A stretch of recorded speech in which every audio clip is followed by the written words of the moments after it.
All right, my next guest is the president of Accuracy in Media, Adam Guillette. Welcome back to the program. How you doing, sir? Doing well. Thank you for having me back. You know, we had in our show rundown Claudine Gay stepping down at the beginning of the end of DEI ? But she didn't really step down. She had to be forced out, and not because of her race and not because of her gender, because she violated the basic tenets of academia and was guilty of plagiarism. Well, the plagiarism was certainly the final nail in the coffin, and they wisely spread that out over weeks and put nail after nail after nail with plagiarism. But the reason she was under fire, the reason she was hauled before Congress is because she was allowing anti-Semitism to run amok on her campus. She was not holding any of these wacko, radical, violent, anti-Semitic students accountable, and that's why we stepped in. All right, let's talk a little bit about DEI. Did you read Mark Cuban's Twitter treatise on DEI? That was certainly disappointing, wasn't it? Yeah. Well, here's the thing. Okay, Mark Cuban. Okay, business leaders. Let's make sure that we're enforcing this DEI thing in all sectors of the economy. That means in professional sports, right? You can't just have a basketball team of hyper fit, 6 foot plus males. That's not right. That's not fair. All right, Hollywood movies. You can't just cast, beautiful, gorgeous people in your movies anymore. We're gonna put DEI templates in every single sector of the economy. And Mark Cuban saying, well, in the front office.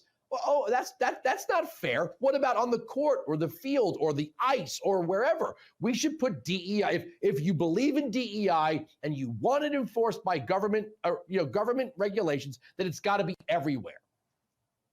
Well, they're all about equity, they tell us. So are they going to lower the hoops for the 5-foot-tall basketball player who steps on the court so that it can be equitable for them? Listen, as you know, I've been in over 250 school districts across the country, red districts in red communities in red states where they have full-time, non-classroom equity officers focused exclusively on getting this garbage into every facet of K through 12 education. That's why these kids show up on college campuses hating Jews, hating America, hating Western civilization, because they've been force-fed 13 years of this racism. It's despicable.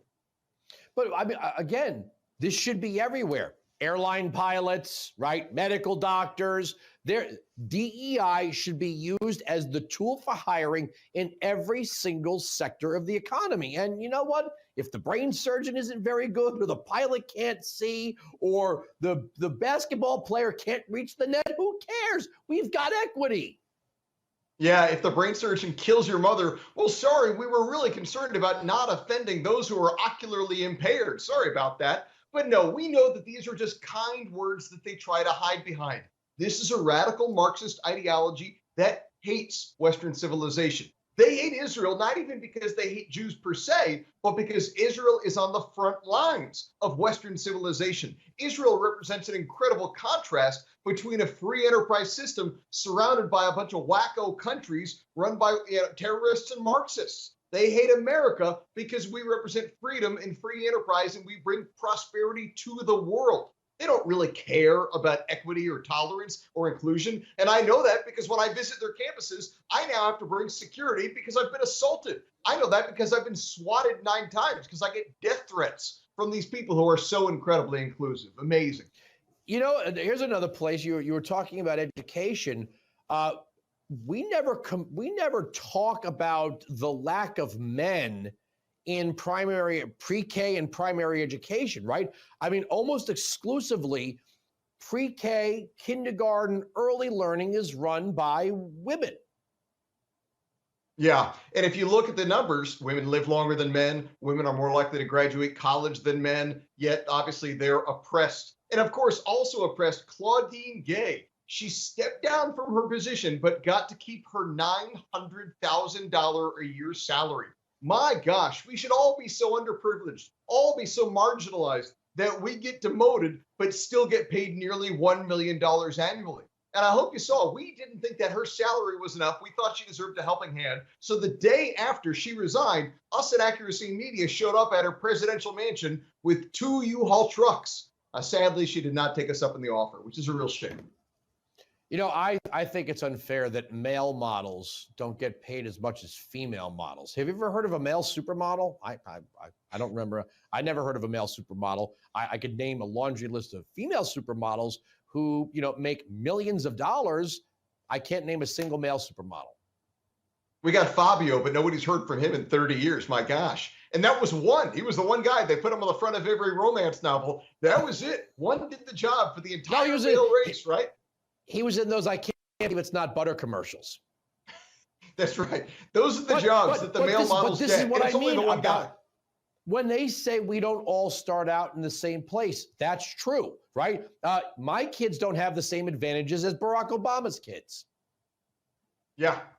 His underprivileged, marginalized children, like the marginalized Claudine Gay. And the worst part of the message that they teach these children with the oppressors and oppressed rhetoric is telling children that they're oppressed and the world is against them.